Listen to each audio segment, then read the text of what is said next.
फंस गइल बानी हानि कि हर बार इंजाम लगाई थी हो मोहब्बत का, कि हर बार इंजाम लगाई थी हो मोहब्बत का, कभी खुद से पूछा इतनी खूबसूरत क्यों हो। रुको, तुम मंदिर में अंदर नहीं जा सकते। क्यों? क्योंकि आप मांस खाते हो। अच्छा, और वो मैया जिस शेर पर बैठी हैं वो क्या आलू गोभी के पराठे खाता है?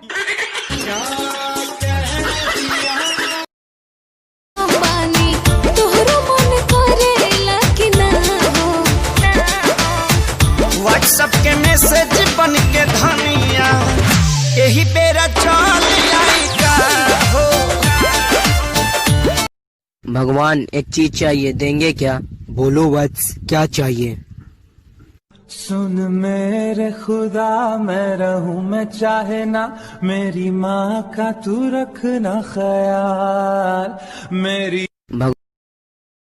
उड़ती पे तेरी मलू गुलाल, रंग बता ब्लू या लाल, एयर में तेरे उड़ते बाल, आजा रंग दू दोनों गाल। अरे सारा रा रा कबीरा सारा रा रा, बेबी के देखे झुमके लगा दे चार ठुमके, मायूंगी रंग लगवाइली होली, पूरा शरीर भी जबहिली होली,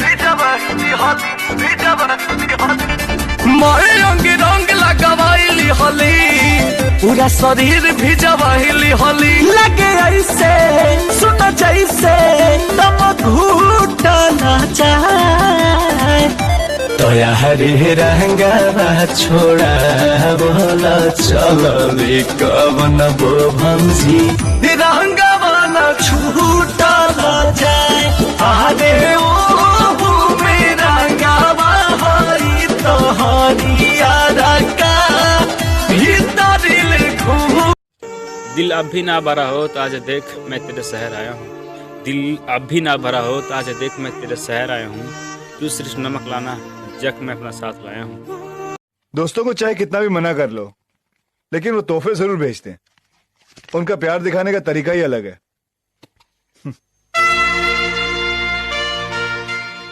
इतना कीमती तोहफा ये किसने भेजा?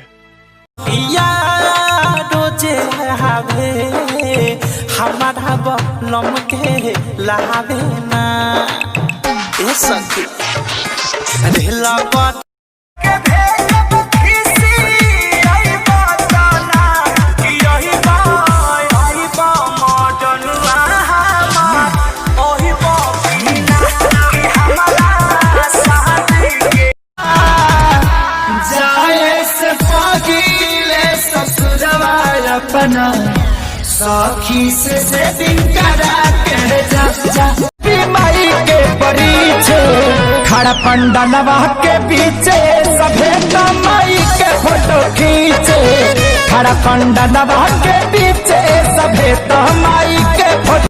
अरे बोल ना रे, किससे बात करना है तेरे को? किससे बात करना है तेरे को? तारा माई से, तारा माई से, तारा माई से।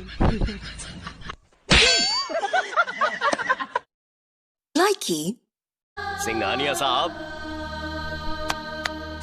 भोजपुरिया जवान है, जियल भूल सकीला, लेकिन ओकरा के नहीं भुला सकत जेकरा संगे जिए मरे के कसम खइले बानी।